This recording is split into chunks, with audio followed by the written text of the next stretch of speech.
The issue of whether the WMATA focuses too much on construction rather than the safety of their passengers continue. However, WMATA officials have recently announced that they're launching a website dedicated to handling issues of sexual abuse and harassment in the metro.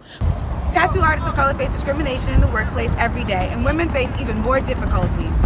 While they're fighting for equal opportunity, pay, and respect in the workplace, they face gender bias and sexual harassment, like 24-year-old Cheryl St. Michelle.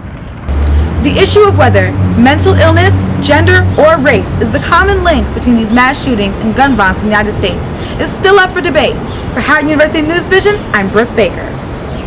Brooke Baker, and I'm a junior journalism major, Afro-American Studies minor, and we're here in Washington, D.C. to speak on the battle in Ward 2 of the local businesses against gentrification.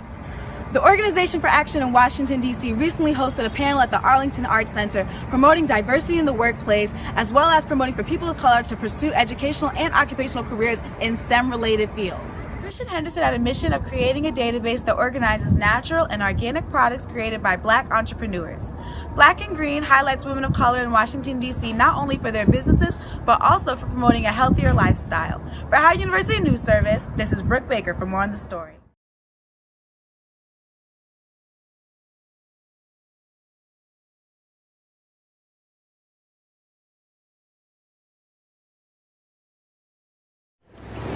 Thousands gathered on March 24th to protest against gun violence and the recent mass shootings.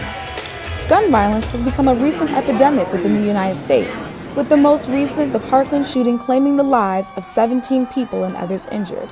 The world is torn about the root of this issue as well as what is the best solution. Students have conducted walkouts and have taken a stand against the recent violence targeting not only schools but also communities of color.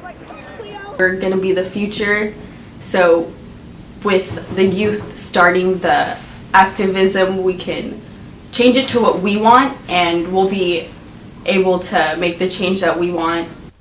The common argument and misconception is that most mass shooters suffer from mental illnesses. However, activists and professionals have recently realized the issue could be gender and toxic masculinity. The facts are men are the ones committing most of these gun-related crimes.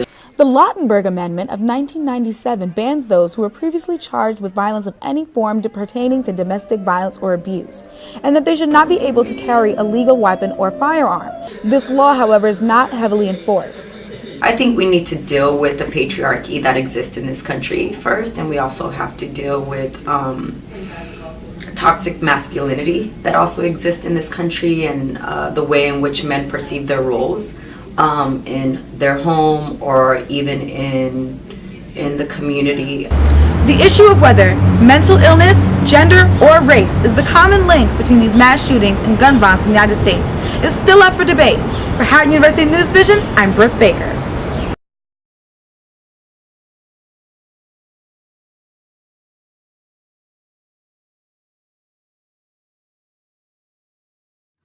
Okay, can you start off with your name, please? Cheryl St. Michelle. Okay, why don't you tell us a little bit about yourself? I am a artist of all sorts. I am an artist of all sorts, and I currently titles as a tattoo artist. And what's the name of your brand?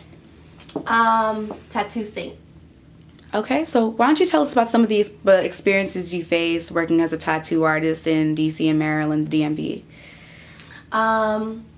Well, I just started to take on the DC area. I was working in Baltimore for about 2 years as an apprentice, and before that I was actually just doing live art all throughout DC, commission work, mural work, and yeah, so I'm just now fresh on the scene. I'm ready to take down the DMV and build my brand and become a mogul.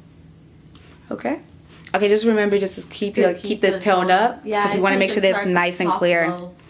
Okay, so now let's go into, now what has been your personal experiences so far working in the tattoo and piercing industry as a Black woman? Have you faced any difficulties because of your gender, your race, or both?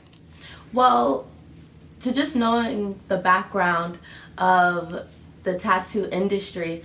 The tattoo industry is a very white male dominated industry.